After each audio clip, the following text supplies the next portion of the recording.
Part 5 of Indian കോൺസ്റ്റിറ്റ്യൂഷനിലേക്കാണ് നമ്മൾ ഇന്ന് കിടക്കാൻ പോകുന്നത്. നമ്മളിപ്പം ഇതുവരെയായിട്ട് എല്ലാ പാർട്ടും, അതായത് ഇൻട്രൊഡക്ഷൻ ആയിട്ടുള്ള fundamental rights, directive principles of state policy, fundamental duties വരെ കഴിഞ്ഞ് ഇനി നമ്മൾ യൂണിയൻ എക്സിക്യൂട്ടീവിൻ്റെ ഭാഗത്തേക്കാണ് കിടക്കുന്നത്. അപ്പോൾ ഇന്ന് നമ്മൾ ഡിസ്കസ് ചെയ്യാൻ പോകുന്നത് ഈ പാർട്ട് 5 മൊത്തം, അല്ലെങ്കിൽ പാർട്ട് 5 5 ചാപ്റ്റർ മൊത്തം നമുക്ക് ഒരു ദിവസം കൊണ്ട് ഡിസ്കസ് ചെയ്യാൻ പറ്റുന്നതല്ല. നമ്മളിന്ന് ഡിസ്കസ് ചെയ്യാൻ പോകുന്നത് ഈ എക്സിക്യൂട്ടീവിലെ പ്രസിഡൻറ്റ് എന്ന് പറഞ്ഞ ടോപ്പിക്കാണ്. വളരെ ഇമ്പോർട്ടൻ്റ് ആയിട്ടുള്ള ടോപ്പിക്കാണ്. ഇന്ത്യൻ കോൺസ്റ്റിറ്റ്യൂഷനിൽ പ്രസിഡൻറ്റിൻ്റെ റോള് പ്രൈം മിനിസ്റ്ററിനുള്ളതിനെക്കാട്ടും ആർട്ടിക്കിൾസ് കൂടുതൽ ഉള്ളത് പ്രസിഡൻറ്റിനാണ്. ഓക്കെ, നമുക്കപ്പം ഇന്ന് പ്രസിഡൻറ്റിനെ കുറിച്ചിട്ട് ഡിസ്കസ് ചെയ്യാം. അപ്പോൾ ഫസ്റ്റ് തന്നെ പ്രസിഡൻറ്റ് എന്താ എന്ന് നമ്മൾ അറിഞ്ഞു വയ്ക്കണം. ഓക്കെ, പ്രസിഡൻറ്റ് എന്താണ്? നമുക്ക് പ്രസിഡൻറ്റ് എന്ന് പറഞ്ഞ ആശയം എന്താണ് ഉദ്ദേശിക്കുന്നതെന്ന് വെച്ച് കഴിഞ്ഞാൽ, പ്രസിഡൻറ്റ് ആക്ച്വലി ഒരു നോമിനൽ ഹെഡാണ്, റിയൽ ഹെഡല്ല. നമുക്ക് ഇന്ത്യൻ കോൺസ്റ്റിറ്റ്യൂഷനിൽ തന്നെ പ്രസിഡൻ്റ് എന്ന് പറഞ്ഞു കഴിഞ്ഞാൽ ഡി ഫാക്റ്റോ ഹെഡും ഡി ജൂറി ഹെഡും ഉണ്ട്. ഡി ജൂറി ഹെഡാണ്. ഡി ജൂറി ഹെഡ് എന്ന് പറഞ്ഞാൽ നോമിനൽ ഹെഡ്, ഒരു പേരിനുള്ള ഹെഡ് എന്ന് വേണമെങ്കിൽ മലയാളത്തിൽ പറയാം. അതായത് നമുക്കറിയാം ഇന്ത്യയിൽ പ്രസിഡൻറ്റിൻ്റെ റോൾ എന്താണ്. അമേരിക്കയിലെ പ്രസിഡൻറ്റിൻ്റെ റോൾ പോലെയല്ല ഇന്ത്യയിലെ പ്രസിഡൻറ്റിൻ്റെ റോള്. അമേരിക്കയിൽ പ്രസിഡൻ്റ് എന്ന് പറഞ്ഞു കഴിഞ്ഞാൽ പ്രസിഡൻ്റാണ് മെയിൻ റോള്. പക്ഷേ നമ്മുടെ ഇവിടുത്തെ പ്രൈം മിനിസ്റ്ററിനാണ് മെയിൻ റോള്. പക്ഷേ പ്രസിഡൻറ്റിന് ഒരു ചെറിയ റോളേ ഉള്ളൂ. അതാണ് നോമിനൽ ഹെഡാണ് എന്ന് പറയുന്നത്. ഓക്കെ, അതാണ് ഡി ജൂറി ഹെഡ്. ഈ പ്രസിഡൻറ്റിനെ ഉൾക്കൊള്ളിക്കുന്ന ആർട്ടിക്കിൾസ് 52 മുതൽ 62 വരെയുള്ള ആർട്ടിക്കിൾസാണ്. നമുക്കൊന്ന് അത് മൊത്തം ഒരു കോഡ് വെച്ചിട്ട് എളുപ്പമായിട്ട് മനസ്സിലാക്കാം. ഓക്കെ, അപ്പം ഈ ഒരു ഡി ജൂറി ഹെഡായിട്ടുള്ള പ്രസിഡൻറ്റിന് ഡി ഫാക്റ്റോ ഹെഡ് എന്ന് പറഞ്ഞാൽ റിയൽ ഹെഡ് എന്ന് പറയുന്നത് ആരാണ്? പ്രൈം മിനിസ്റ്ററാണ്. ഓക്കെ, പ്രസിഡൻറ്റും പ്രൈം മിനിസ്റ്ററും വളരെ ഇൻ്റർകണക്റ്റഡ് ആയിട്ടുള്ള എക്സിക്യൂട്ടീവ്സ് ആണ്. നമുക്കത് ഡീറ്റെയിൽഡ് ആയിട്ട് പിന്നെ പ്രൈം മിനിസ്റ്റർ പഠിക്കുമ്പോൾ പഠിക്കാം. നമുക്കിന്ന് പ്രസിഡൻറ്റിൻ്റെ ആർട്ടിക്കിൾസ് മാത്രം നോക്കി പോകാം. പിന്നെ പ്രസിഡൻറ്റിൻ്റെ വേറൊരു ഇത് എന്താണെന്ന് വെച്ച് കഴിഞ്ഞാൽ, കുറേ ആൾക്കാർ അപ്പോയിൻറ്റ് ചെയ്യുന്ന പ്രസിഡൻ്റാണ്, നമ്മൾ പഠിക്കും.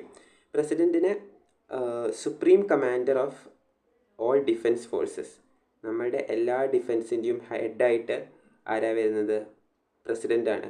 നമ്മൾ കുറേ കേട്ടിട്ടുണ്ടാവും, ലെഫ്റ്റനൻറ്റ് ജനറൽ, മേജർ, അങ്ങനെ കുറേ കേട്ടിട്ടുണ്ടാവും. അതിൻ്റെയൊക്കെ ഏറ്റവും ഹെഡ് വരുന്നത് ആരാ? പ്രസിഡൻ്റാണ് ഇവരെ എല്ലാവരുടെയും head, supreme commander.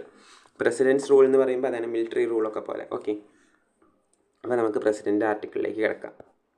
Okay, first തന്നെ പ്രസിഡൻറ്റിൻ്റെ ആർട്ടിക്കിൾ. നമ്മുടെ ഇപ്പോഴത്തെ പ്രസിഡൻ്റ് ആരാണ്? എല്ലാവർക്കും അറിയാം, ദ്രൗപദി മുർമു. നമ്മുടെ സെക്കൻഡ് ഫീമെയിൽ പ്രസിഡൻ്റാണ് ദ്രൗപദി മുർമു. ജാർഖണ്ഡിലെ ഗവർണറായിരുന്നു. ഓക്കെ, അപ്പം ദ്രൗപദി മുർമുവിനെ കുറിച്ച് പറയുന്നത് ആർട്ടിക്കിൾസ് നമുക്ക് ഏതൊക്കെയാണെന്ന് നോക്കാം. ദ്രൗപദി മുർമു അല്ല, ആര് പ്രസിഡൻ്റ് ആയാലും ആർട്ടിക്കിൾസ് 52 എന്താ പറയുന്നത്? There shall be a president for India. അത് ഇൻട്രൊഡക്ഷൻ 52. 53 എന്താ? Executive power of the union. Executive power of the union shall be vested in president. Executive power പ്രസിഡൻറ്റിൻ്റെ മുകളിലാണ് വെസ്റ്റ് ചെയ്തിരിക്കുന്നത്. എലക്ഷൻ ഓഫ് പ്രസിഡൻ്റാണ് പിന്നെ പറയുന്നത്. പിന്നെ manner of election, term of office, ഞാൻ പറഞ്ഞു പോകുന്നുണ്ട്. അപ്പോൾ നമുക്കതൊരു കോഡ് വെച്ച് പഠിക്കാം. എന്താണ്? President, executive, election, manner, Prem, പിന്നെ term, eligibility for re election. Repeat ചെയ്തത്, എലിജിബിലിറ്റി ഫോർ റീ എലക്ഷൻ ഇത് വേണ്ട. Term, eligibility for re election, qualification, truck. Okay, Prem, truck. പ്രേമിനെ ട്രക്കിങ്ങിന് വിളിക്കുകയാണ്, TREQ. ഈ PR-ഉം TR-ഉം വേറെ ആർട്ടിക്കിളാണ് വിചാരിച്ചു പോകരുത്. പിന്നെ condition of president's office, oath, impeachment. ഈ ട്രക്കിങ്ങിന് വരുമ്പോൾ എങ്ങനെയാണ് വരേണ്ടത് പറയുകയാണ്. കം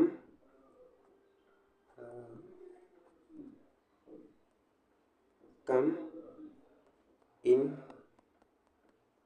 ടൈം, സമയത്ത് വരണം എന്ന് പറയാം. Come in time. ഇതെന്താണ്? Condition, oath, impeachment, time of holding office. 62ാമത്തെ ആർട്ടിക്കിൾ ഇവിടെ കൊടുത്തിട്ടില്ല, 62ാമത്തെ ആർട്ടിക്കിളാണ്. ഓക്കെ, അപ്പോൾ ഇതാണ് ആ ഒരു കോഡ്. അപ്പോൾ നമ്മളിങ്ങനെ വയ്ക്കുമ്പം 52, 53, 54, 55. President, executive power, election, manner of election, term, eligibility for re election, qualification, conditions of office, oath, impeachment, time of holding office. Okay, 62ാമത്തെ ആർട്ടിക്കിൾ എൻഡ് ചെയ്യുന്നു. ഓക്കെ, അപ്പം നമ്മൾ ഫസ്റ്റ് ആർട്ടിക്കിൾ മുതൽ ഡീറ്റെയിൽ ആയിട്ട് നോക്കാം. എന്താണ് പ്രസിഡൻറ്റ്? ഒരു പ്രസിഡൻറ്റ് ഉണ്ടാവണം. എല്ലാത്തിനും നമുക്ക് ഇൻട്രൊഡക്ഷൻ ആയിട്ട് അറിയാം. ഒരു ഇൻട്രൊഡക്ഷൻ ഉണ്ടാവും. 12ാമത്തെ ആർട്ടിക്കിൾ ഫണ്ടമെൻ്റൽ റൈറ്റിൻ്റെ ഇൻട്രൊഡക്ഷൻ ആയിട്ട് സ്റ്റേറ്റ് ഡെഫിനേഷൻ കൊടുത്തിട്ടുണ്ട്. 36ാമത്തെ ആർട്ടിക്കിൾ DPSPൻ്റെ ഇൻട്രൊഡക്ഷൻ ആയിട്ട് സ്റ്റേറ്റ് ഡെഫിനേഷൻ കൊടുത്തിട്ടുണ്ട്. 1ാമത്തെ ആർട്ടിക്കിൾ നമ്മളുടെ രാജ്യത്തിൻ്റെ ഇൻട്രൊഡക്ഷൻ ആയിട്ട് ഇന്ത്യ, ദാറ്റ് ഈസ് ഭാരത് എന്നൊക്കെ പറഞ്ഞു കൊടുത്തിട്ടുണ്ട്. അതേപോലെ 52ാമത്തെ ആർട്ടിക്കിൾ എന്താണ്? ഡെഫിനേഷൻ ഓഫ് പ്രസിഡൻ്റ് ആണ്. 53 executive power of the union. നമ്മളുടെ യൂണിയൻ്റെ എക്സിക്യൂട്ടീവ് പവർ. നമ്മളൊക്കെ ജോലി ചെയ്യാൻ പോകുന്നത് ഒരു എക്സിക്യൂട്ടീവ് ആയിട്ടാണ്, ഗവൺമെൻറ് ജോബ് കിട്ടിക്കഴിഞ്ഞാൽ. അപ്പം ഈ executive power of the union ആരുടെ കയ്യിലാണ്? Vested in president. ഈ എക്സിക്യൂട്ടീവ് പവർ പ്രസിഡൻറ്റിൻ്റെ കയ്യിലാണ്. പിന്നെ എലക്ഷൻ ഓഫ് പ്രസിഡൻറ്റ്. ഓക്കെ, ഇത് രണ്ടും ഈ PRE ഇത് രണ്ടും ഓർത്ത് വയ്ക്കാം. സിമ്പിളായിട്ട് ഡീറ്റെയിൽഡ് ആയിട്ട് ഞാൻ ഒന്നും പറയാനില്ല. എലക്ഷൻ ഓഫ് പ്രസിഡൻറ്റ് അത് ഇത്തിരി ഇമ്പോർട്ടൻ്റ് ആണ്. പ്രസിഡൻ്റ് എലക്ഷൻ എന്ന് പറയുമ്പോൾ ഏറ്റവും കൂടുതൽ വരുന്നത് പ്രസിഡൻ്റ് ഇലക്ട്രൽ കോളേജാണ്. ഇലക്ട്രൽ കോളേജിൽ ആരൊക്കെ വരുന്നു എന്നുള്ളൊരു ക്വസ്റ്റ്യനാണ്. അത് നമുക്ക് ഡീറ്റെയിൽഡ് ആയിട്ട് നോക്കാം. അതായത് പ്രസിഡൻറ്റിൻ്റെ ഇലക്ട്രൽ കോളേജ് എന്ന് പറഞ്ഞു കഴിഞ്ഞാൽ വരുന്നത് electoral college of president.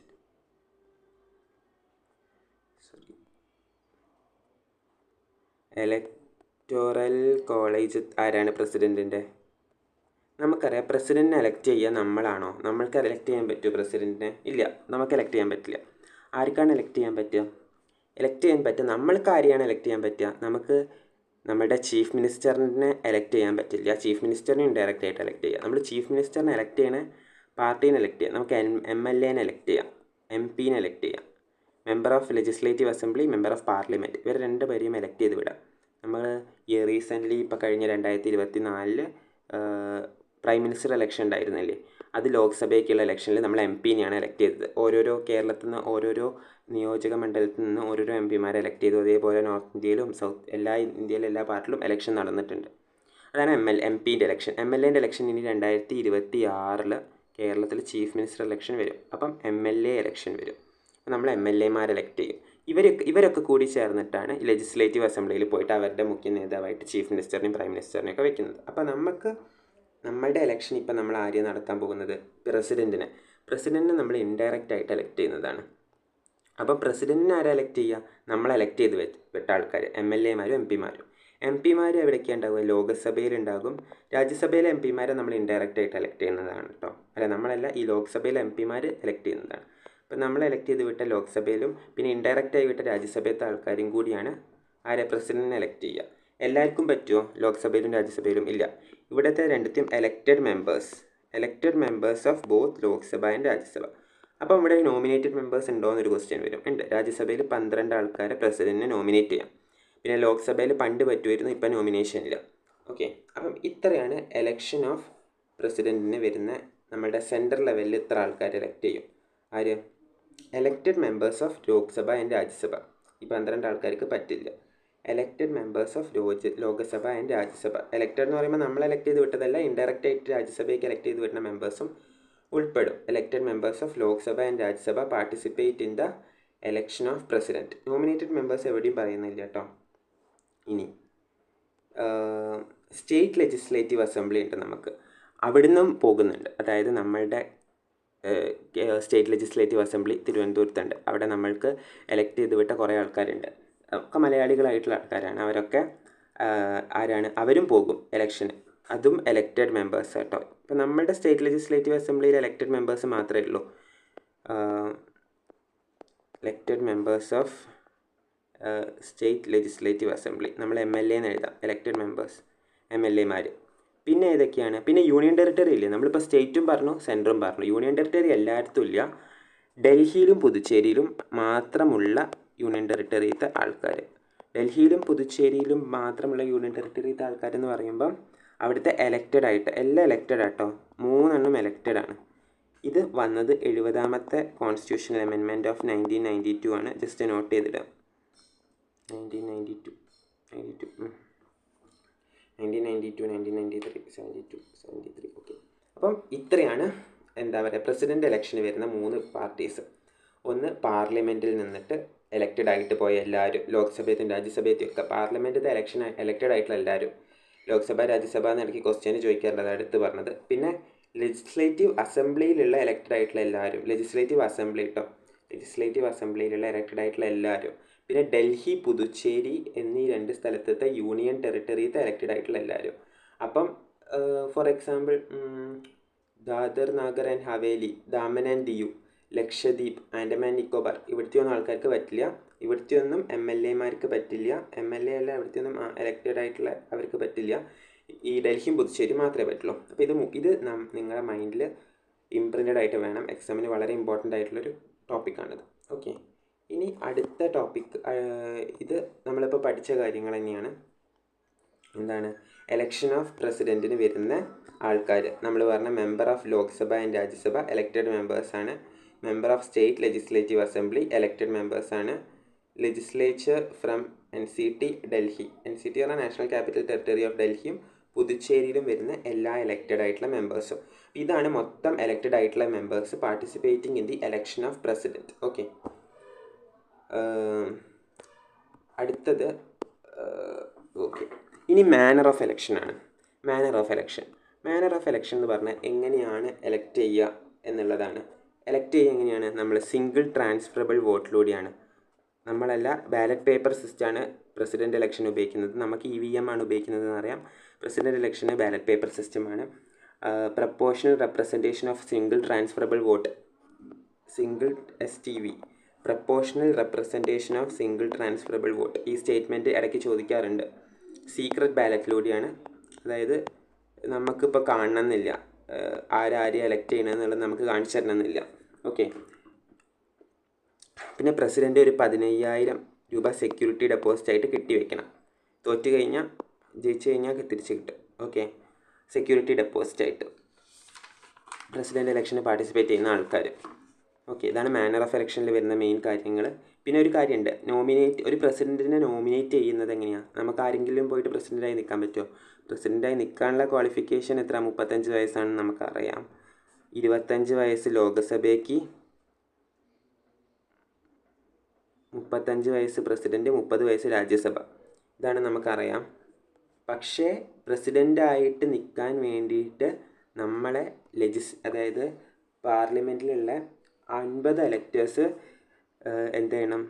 Subscribe ചെയ്യണം. അതായത് 50 എലക്ടേഴ്സ് ഒരു പേപ്പറിൽ ഒപ്പിട്ടിട്ട് നമ്മളെ സബ്സ്ക്രൈബ് ചെയ്യണം ഫസ്റ്റായിട്ട്. പിന്നെ ഒരു 50 ആൾക്കാരും കൂടി വേറെ ഒപ്പിട്ടിട്ട് അങ്ങനെ കൊടുക്കണം. ഓക്കെ, ഇത്ര ഇമ്പോർട്ടൻ്റ് അല്ല. നിങ്ങൾ മെയിൻലി സിംഗിൾ ട്രാൻസ്ഫറബിൾ വോട്ടിലൂടെ പ്രപ്പോർഷണൽ റെപ്രസെൻറ്റേഷനിലൂടെയാണ് എലക്ട് ചെയ്ത് വിടുക എന്ന് മനസ്സിലാക്കിയാൽ മതി.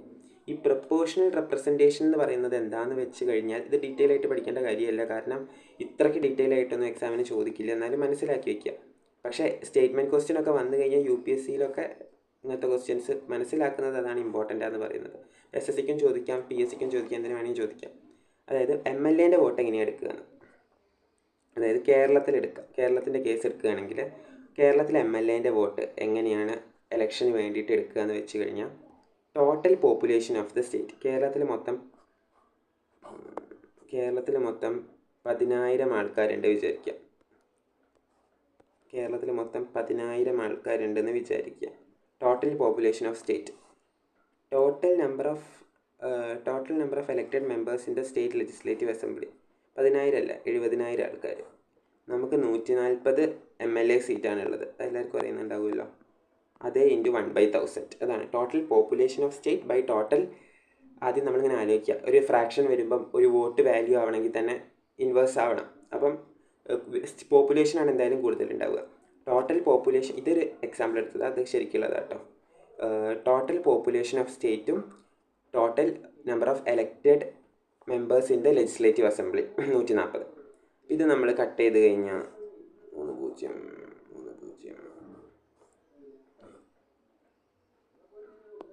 2 ഓക്കെ 10 ഒരു 0 കൂടി എടുക്കാം കേട്ടോ. 7 ലക്ഷം ആക്കാം 5. അപ്പോൾ ഒരു വോട്ടിന് എത്രയാണ്? 5 വാല്യൂ ആണ് ഉണ്ടാവുക. അപ്പോൾ നമ്മൾ ഇവിടുത്തെ ഒരു MLA എടുക്കുക, ഏതെങ്കിലും ഒരു MLA. ഫോർ എക്സാമ്പിൾ നമ്മുടെ ചീഫ് മിനിസ്റ്റർ ഒരു MLA ആണല്ലോ. നമ്മുടെ ചീഫ് മിനിസ്റ്റർ പോയിട്ട് അവിടെ വോട്ട് ചെയ്ത് കഴിഞ്ഞാൽ ആ വോട്ടിന് 5 വോട്ടിൻ്റെ വാല്യൂ ആണ് ഉണ്ടാവുക. ഇനിയിപ്പോൾ മധ്യപ്രദേശിലോ അല്ലെങ്കിൽ ഉത്തർപ്രദേശിലോ അവിടുത്തെ വോട്ടിൻ്റെ വാല്യൂ 5 പറയാൻ പറ്റില്ല. അവിടുത്തെ പോപ്പുലേഷനും അവിടുത്തെ സീറ്റും ഇൻറ്റു 1/1000 ചെയ്താൽ കിട്ടും. Okay, population by seat into 1/1000. സിമ്പിളായില്ല എക്സാമ്പിൾ വെച്ച് പറഞ്ഞപ്പം. ഇനി നമുക്ക് എം പിൻ്റെ വാല്യൂ നോക്കാം. വീണ്ടും കേരളത്തിലെ തന്നെ കേസ് എടുക്കാം. കേരളത്തിലെ എത്ര പോപ്പുലേഷനാണ് നമ്മൾ പറഞ്ഞത് നേരത്തെ? 7 ലക്ഷം. 7 ലക്ഷം ആൾക്കാരുണ്ട് കേരളത്തിലെന്ന് വിചാരിക്കുക. നമുക്ക് എത്ര എം പി സീറ്റാണ് ഉള്ളത്? 20 സീറ്റുണ്ട് എം പിമാർ. 20 എം പിമാരുണ്ട് കേരളത്തിൽ. എല്ലാവർക്കും അറിയുണ്ടാവുമല്ലോ. 3-0-3-0 35. എം പിൻ്റെ ഒരു വോട്ടിന് 35 വില ഉണ്ടാവും. അപ്പം ഫോർ എക്സാമ്പിൾ നമ്മുടെ കേരളത്തിലൊരു എം പി വോട്ട് ചെയ്ത, ഫോർ എക്സാമ്പിൾ തിരുവനന്തപുരത്തെ ശശി തരൂർ വോട്ട് ചെയ്ത് കഴിഞ്ഞാൽ ശശി തരൂരിൻ്റെ വോട്ടിന് 35 വാല്യൂ ഉണ്ടാവും. പക്ഷേ നമ്മുടെ ഒരു എം എൽ എ ചീഫ് മിനിസ്റ്ററിൻ്റെ വോട്ടിന് 5 വാല്യൂ ഉണ്ടാവുള്ളൂ. അതങ്ങനെയാണ് വരിക. അത് ഞാനിപ്പോൾ ഒരു എക്സാമ്പിൾ എടുത്തതാണ്. ശരിക്കത്തെ വാല്യൂ ഇങ്ങനെയൊന്നുമല്ല, വ്യത്യാസം വരും. പോപ്പുലേഷൻ ഇത്രയല്ല, സീറ്റ്സ് ഇത്ര തന്നെയാണ്. ഓക്കെ, അപ്പോൾ അതാണ് ഈ വോട്ടിൻ്റെ വാല്യൂ എന്ന് പറയുന്നത്. ആരെ? പ്രസിഡൻ്റ് ഇലക്ഷന്. എം എൽ എൻ്റെ വോട്ട്, എം പിൻ്റെ വോട്ട്. ഓക്കെ, ഇതൊന്ന് ജസ്റ്റ് മനസ്സിലാക്കി വെക്കണം. കാരണം ഇതിനകത്ത് ഒരു സ്റ്റേറ്റ്മെൻറ്റ് ക്വസ്റ്റ്യൻ വന്നിട്ടുണ്ട്. നമുക്ക് അവസാനം നോക്കാം. അപ്പോൾ നമുക്ക് ഇത് വെച്ചിട്ട് ആൻസർ ചെയ്യാൻ പറ്റുമോ നോക്കാം. ഓക്കെ, അടുത്ത ആർട്ടിക്കിൾ. ഓക്കെ, അപ്പോൾ നമ്മളിപ്പോൾ എത്ര നോക്കി? ഈ എക്സാമ്പിൾ വെച്ച് പറയുന്നതുകൊണ്ട് മനസ്സിലാകും വേഗം എന്ന് വിചാരിക്കുന്നു. നമ്മൾ ഇൻട്രൊഡക്ഷൻ നോക്കി. 1, 12, 36 പോലെ 52 ആർട്ടിക്കിൾ ഇൻട്രൊഡക്ഷൻ പറയുന്നു. എക്സിക്യൂട്ടീവ് പവർ, എലക്ഷൻ, പിന്നെന്താ PREEM, manor of election, truck, term of office. Term of office എത്രയാണ് പ്രസിഡൻറ്റിൻ്റെ? എത്ര വർഷമാണ് എന്ന് പറയുന്നതാണ് ടേം ഓഫ് ഓഫീസ്. നമുക്കറിയാം 6 വർഷം കൂടുമ്പോഴാണ് പ്രസിഡൻ്റ് ഇലക്ഷൻ നടക്കുക. 5 വർഷം കൂടുമ്പം പ്രൈം മിനിസ്റ്ററിൻ്റെ ഇലക്ഷൻ. 6 വർഷം term of office. Eligibility for re എലക്ഷന് വേണ്ടിയിട്ട് എലിജിബിൾ ആക്കുക എത്ര പ്രാവശ്യം? USA ഒരാൾക്ക് 2 പ്രാവശ്യം എലിജിബിലിറ്റി ഫോർ റീ എലക്ഷൻ പറ്റുള്ളൂ. അതായത് നമുക്കിപ്പം അറിയാം, പ്രസിഡൻ്റായിട്ട് ഡൊണാൾഡ് ട്രംപിനെ എലക്ട് ചെയ്തു. ഡൊണാൾഡ് ട്രംപിന് ഇനിയൊരു ഇലക്ഷനിൽ നിൽക്കാൻ പറ്റില്ല. കാരണം ഒരു ഇലക്ഷനിൽ ഡൊണാൾഡ് ട്രംപ് ജയിച്ചു, പ്രസിഡൻ്റായി. വീണ്ടും തോറ്റ് ബൈഡൻ പ്രസിഡൻ്റായി. ഇപ്പോൾ വീണ്ടും ഡൊണാൾഡ് ട്രംപ് ജയിച്ച് പ്രസിഡൻ്റായി. 2 പ്രാവശ്യമായി, ഇനി കഴിയില്ല. പക്ഷേ ഇപ്പം ദ്രൗപദി മുർമു ഒരു പ്രാവശ്യം പ്രസിഡൻ്റായി. ഫോർ എക്സാമ്പിൾ ദ്രൗപദി മുർമു എടുക്കേണ്ട, രാംനാഥ് കോവിന്ദ് ഓൾറെഡി ഒരു പ്രാവശ്യം പ്രസിഡൻ്റ് ആയതാണ്. ഇനി അടുത്ത ഇലക്ഷന് രാംനാഥ് കോവിന്ദ് വീണ്ടും മത്സരിച്ച് പ്രസിഡൻ്റ് ആവാൻ പറ്റുമോ? ആവാൻ പറ്റും. അതിൻ്റെ അടുത്ത ഇലക്ഷനും പറ്റുമോ? പറ്റും. എത്ര ഇലക്ഷനും മത്സരിച്ചാലും പ്രസിഡൻ്റ് ആവാൻ പറ്റും. ദ്രൗപദി മുർമുവിനും ആർക്കാണെങ്കിൽ അങ്ങനെ പറ്റും. ഇന്ത്യയിലെ റീ എലക്ഷന് ലിമിറ്റ് ഇല്ല. എത്ര പ്രാവശ്യം വേണമെങ്കിലും റീ എലക്ഷന് പാർട്ടിസിപ്പേറ്റ് ചെയ്യാം, എത്രാമത്തെ പ്രാവശ്യം വേണമെങ്കിലും. അതുപോലെയാണ് പ്രൈം മിനിസ്റ്ററിനും ലിമിറ്റൊന്നുമില്ല. നമ്മളറിയാം പ്രൈം മിനിസ്റ്റർ 3 പ്രാവശ്യം അടുപ്പിച്ചായാലും എത്ര പ്രാവശ്യം ആയാലും ഒന്നും പ്രശ്നമില്ല. അപ്പോൾ എലിജിബിലിറ്റി ഫോർ റീ എലക്ഷൻ ഇതൊക്കെ ആർട്ടിക്കിൾ ഒന്ന് എക്സ്പ്ലെയിൻ ചെയ്തതാണ്. 57 അതാണ് പറയുന്നത്. 58 എന്താ പറയുന്നത് നോക്കാം. Qualification for the election of president. എന്താണ് ക്വാളിഫിക്കേഷൻ? സിറ്റിസൺ ഓഫ് ഇന്ത്യ ആവണം. അതൊക്കെ ബേസിക് ആയിട്ടുള്ള കാര്യങ്ങൾ തന്നെയാണ്. സിറ്റിസൺ ആവണം. അതേപോലെ സിറ്റിസൺ ഓഫ് ഇന്ത്യ ആവണം. 35 വയസ്സാവണം. അവിടെയാണ് ഈ 35 വയസ്സ് പറയുന്നത് കേട്ടോ. 58ാമത്തെ ആർട്ടിക്കിളിലാണ് 35 വയസ്സ് പറയുന്നത്. ലോകസഭയത്തെ മെമ്പർ ആവാനുള്ള ക്വാളിഫിക്കേഷൻ വേണം. ഒരു MP ഓഫ് ലോക്സഭ ആവാനുള്ള ക്വാളിഫിക്കേഷൻ വേണം. പിന്നെ ഒരു ഓഫീസ് ഓഫ് പ്രോഫിറ്റും ഹോൾഡ് ചെയ്യാൻ പാടില്ല. ഫോർ എക്സാമ്പിൾ ഒരു ഓഫീസും ഹോൾഡ് ചെയ്യാൻ പാടില്ല. ഇനി അഥവാ ഹോൾഡ് ചെയ്യുന്നുണ്ടെങ്കിൽ അത് വിഡ്രോ ചെയ്ത് വിട്ട് വരണം. ദ്രൗപദി മുർമു ജാർഖണ്ഡിൻ്റെ ഗവർണറായിരുന്നു. ഇപ്പം ജാർഖണ്ഡിൻ്റെ ഗവർണർ അല്ല. കാരണം എന്താ? പ്രസിഡൻ്റ് ആയല്ലോ. അപ്പോൾ ഒരു ഓഫീസ് ഓഫ് പ്രോഫിറ്റും ഹോൾഡ് ചെയ്യാൻ പാടില്ല. ഓക്കെ, അപ്പോൾ എത്രയാണ് ക്വാളിഫിക്കേഷൻ പറയുന്നത്. അപ്പം ഇത് നോക്കി ക്വാളിഫിക്കേഷൻ നോക്കി. ഇനി കണ്ടീഷൻ ഫോർ പ്രസിഡൻസ് ഓഫീസ്. എന്താണ് പ്രസിഡൻ്റ് ഓഫീസിൻ്റെ കണ്ടീഷൻസ്? പ്രസിഡൻറ്റ് നമ്മൾ നേരത്തെ പറഞ്ഞ പോലെ തന്നെ MLA MP ആവാൻ പാടില്ല. MLAയോ MP ആവാൻ പാടില്ല. പ്രസിഡൻ്റ് സാലറി പാർലമെൻറ്റാണ് ഡിസൈഡ് ചെയ്യുക, എത്ര രൂപ കൊടുക്കണം സാലറി ആയിട്ട്. രാഷ്ട്രപതി ഭവൻ താമസിക്കാൻ കൊടുക്കും. പിന്നെ ഡ്യൂട്ടി ചെയ്യുന്ന, അതായത് പ്രസിഡൻറ്റ് ഡ്യൂട്ടിയിലിരിക്കുന്ന സമയത്ത് എന്തെങ്കിലും എമർജൻസി, നാഷണൽ എമർജൻസി ഒന്നും, അതായത് ഫൈനാൻഷ്യൽ എമർജൻസി ഒന്നും ഇല്ലാത്ത സമയത്ത് പ്രസിഡൻ്റെ സാലറി കുറയ്ക്കാൻ പാടില്ല ഡ്യൂട്ടിയിലിരിക്കുന്ന സമയത്ത്. ഈ ഒരു 4 കാര്യമാണ് പറയുന്നത്. ഇതൊക്കെ ബേസിക്കായിട്ട് പഠിച്ചു വെച്ചാൽ മതി. മേ ബി ആർട്ടിക്കിൾ മാത്രമേ ചോദിക്കുള്ളൂ. കണ്ടീഷൻസ് ഓഫ് പ്രസിഡൻറ്റ് ഓഫീസ് ഏത് ആർട്ടിക്കിളാണ്? അപ്പോൾ നമ്മൾ എന്താ ചെയ്യാം? നമ്മൾ ഈ പ്രേം ട്രക്ക് എഴുതാം. 52 തുടങ്ങുന്നു എന്ന് നമുക്കറിയാം. ബാക്കി ഇങ്ങനെ നോക്കി പോയാൽ മതിയല്ലോ. 56, 57, 58 ട്രക്ക്. ഓക്കെ, 58 തന്നെയല്ലേ? 58 എന്താ? Q for qualification. അങ്ങനെ നോക്കാം. നമ്മൾ ജസ്റ്റ് ഇങ്ങനെ പഠിച്ചു വെക്കണം കേട്ടോ ഏതൊക്കെയാണെന്ന്. മാനർ ഓഫ് എലക്ഷൻ 55 പഠിച്ചു വെച്ച് കഴിഞ്ഞാൽ ഇടയ്ക്കൊരു ഇത് കിട്ടും. അതായത് നടുവിലുള്ളത് ഏതാണെന്ന് നോക്കിക്കഴിഞ്ഞാൽ. പിന്നെ ഓത്ത് ഇംപീച്ച്മെൻ്റ് ഒക്കെ നമുക്ക് എപ്പോഴും ചോദിക്കുന്ന ചോദ്യമാണ് 60, 61. അതായത് ഒരു ഡ്യൂട്ടിക്ക് എടുത്തു പുറത്താക്കി, അങ്ങനെ ഓർത്താൽ മതി. 60, 61. അപ്പം അത്രയാണ് പ്രസിഡൻറ്റിൻ്റെ കാര്യങ്ങൾ വരുന്നത്. കണ്ടീഷൻ കഴിഞ്ഞു. ഓത്ത് ഇംപീച്ച്മെൻറ്റ് 60, 61. ഓത്ത് ആരാണ് പറഞ്ഞു കൊടുക്കുക പ്രസിഡൻറ്റിന്? ഇത് വളരെ ഇമ്പോർട്ടൻ്റ് ആണ്. ഓത്ത് പറഞ്ഞു കൊടുക്കുക പ്രൈം മിനിസ്റ്റർ ആണോ? അല്ല, CGI ചീഫ് ജസ്റ്റിസ് ഓഫ് ഇന്ത്യയാണ് പറഞ്ഞു കൊടുക്കുക. ഇംപീച്ച്മെൻറ്റ് പ്രസിഡൻറ്റിനെ എങ്ങനെയാണ്? വയലേഷൻ ഓഫ് കോൺസ്റ്റിറ്റ്യൂഷൻ ഉണ്ടെങ്കിലാണ് ഇംപീച്ച് ചെയ്യുക. അത് എവിടെയും വയലേഷൻ ഓഫ് കോൺസ്റ്റിറ്റ്യൂഷൻ എന്താണെന്ന് ഡിഫൈൻ ചെയ്തില്ല. For example, violation of constitution എന്ന് പറഞ്ഞാൽ എന്തെങ്കിലും പ്രസംഗത്തിൽ കോൺസ്റ്റിറ്റ്യൂഷനെതിരായി പറയുകയാണോ, ഫ്ലാഗ് ചവിട്ടുന്ന കാര്യമാണോ, അങ്ങനെയൊന്നും പറഞ്ഞിട്ടില്ല. USA എന്നാണ് ഇംപീച്ച്മെൻറ്റ് എന്ന് പറഞ്ഞ കാര്യം ബോറോ ചെയ്തത്. അത് ഇമ്പോർട്ടൻ്റ് ആണ് കേട്ടോ. വയലേഷൻ ഓഫ് കോൺസ്റ്റിറ്റ്യൂഷൻ അല്ല, ഇംപീച്ച്മെൻറ്റ് USA എന്നാണ് ബോറോ ചെയ്തത്. ഓക്കെ, ഇനി പ്രസിഡൻറ്റ് നമ്മൾ പ്രസിഡൻറ്റ് ഇലക്ഷന് ആരൊക്കെയാണ് പാർട്ടിസിപ്പേറ്റ് ചെയ്യാമെന്ന് പഠിച്ചു. ഇനി അതേപോലെ പ്രസിഡൻറ്റിൻ്റെ ഇംപീച്ച്മെൻറ്റിന് ആരൊക്കെയാണ് പാർട്ടിസിപ്പേറ്റ് ചെയ്യാമെന്ന് നോക്കാം. ഓക്കെ, പ്രസിഡൻറ്റിൻ്റെ ഇലക്ഷന് പാർട്ടിസിപ്പേറ്റ് ചെയ്യുന്നവരെ പഠിച്ചു. നമുക്കറിയാം, ഡീറ്റെയിൽഡ് ആയിട്ട് പറയുകയാണെങ്കിൽ elected members of Lok Sabha, Rajya Sabha, elected members of state legislative assembly, elected members of Delhi, ഒരു നോർത്തും ഒരു സൗത്തും, പുതുച്ചേരി. ഓക്കെ, അങ്ങനെ. ഇനി പ്രസിഡൻറ്റിൻ്റെ ഇംപീച്ച്മെൻറ്റിന് ആരൊക്കെയാണ് പാർട്ടിസിപ്പേറ്റ് ചെയ്യാം? പ്രസിഡൻറ്റിൻ്റെ ഇംപീച്ച്മെൻറ്റിന് വേണ്ടിയിട്ട് അപ്പം ആരൊക്കെ പാർട്ടിസിപ്പേറ്റ് ചെയ്യുമെന്നാണ് നമ്മൾ ചോദിച്ചത്. പ്രസിഡൻറ്റ് ഇംപീച്ച്മെൻറ്റിന് വേണ്ടി പാർട്ടിസിപ്പേറ്റ് ചെയ്യുന്ന ആൾക്കാർ ആരൊക്കെയാണെന്ന് വെച്ച് കഴിഞ്ഞാൽ, ലോകസഭയിലും രാജ്യസഭയിലുള്ള എല്ലാ ആൾക്കാരും പാർട്ടിസിപ്പേറ്റ് ചെയ്യും. നോമിനേറ്റഡും പാർട്ടിസിപ്പേറ്റ് ചെയ്യും, എലക്റ്റഡും പാർട്ടിസിപ്പേറ്റ് ചെയ്യും. പ്രസിഡൻറ്റിൻ്റെ ഇംപീച്ച്മെൻറ്റിന് വേണ്ടിയിട്ട് സ്റ്റേറ്റ് ലെജിസ്ലേറ്റീവ് അസംബ്ലിയിലും ഡൽഹി, പുതുച്ചേരിയിലും വേറെ ഒരു സ്ഥലത്തെ ആൾക്കാരൊന്നും പാർട്ടിസിപ്പേറ്റ് ചെയ്യില്ല. അപ്പോൾ നമ്മൾ ഇതുവരെ പഠിച്ചത് പ്രസിഡൻറ്റിൻ്റെ എലക്ഷനും നോമിനേഷനും വേണ്ടി പാർട്ടിസിപ്പേറ്റ് ചെയ്യുന്ന ആൾക്കാരെ നമുക്കൊന്ന് ജസ്റ്റ് നോക്കി നോക്കാം. ഒരു വര വരച്ചിട്ട്, ഇവിടെ എലക്ഷൻ, ഇവിടെ നോമിനേഷൻ, അല്ല എലക്ഷൻ, പിന്നെ ഇംപീച്ച്മെൻറ്റ്. എലക്ഷന് വേണ്ടിയിട്ട് ആരൊക്കെയാണ് പാർട്ടിസിപ്പേറ്റ് ചെയ്യുക? ലോക്സഭ, രാജ്യസഭയിലുള്ള എലക്റ്റഡ് ആയിട്ടുള്ള എല്ലാവരും, പിന്നെ സ്റ്റേറ്റ് ലെജിസ്ലേറ്റീവ് അസംബ്ലിയിലുള്ള എലക്റ്റഡ് ആയിട്ടുള്ള എല്ലാവരും, പിന്നെ ഏതാണ്? ഡൽഹി, പുതുച്ചേരിയിലുള്ള എലക്റ്റഡ് ആയിട്ടുള്ള എല്ലാവരും.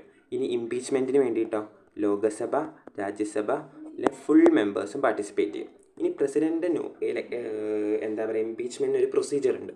ഓക്കെ, ഇതാണ് ലോകസഭ, ഇതാണ് Rajya Sabha, LS, RS. President impeachment procedure എവിടുന്ന് തുടങ്ങാൻ പറ്റും? എവിടുന്ന് വേണമെങ്കിൽ തുടങ്ങാം. മണി ബില്ലാണെങ്കിൽ ലോക്സഭയിൽ മാത്രമേ തുടങ്ങാൻ പറ്റുള്ളൂ എന്ന് നമ്മളിനി പഠിക്കും.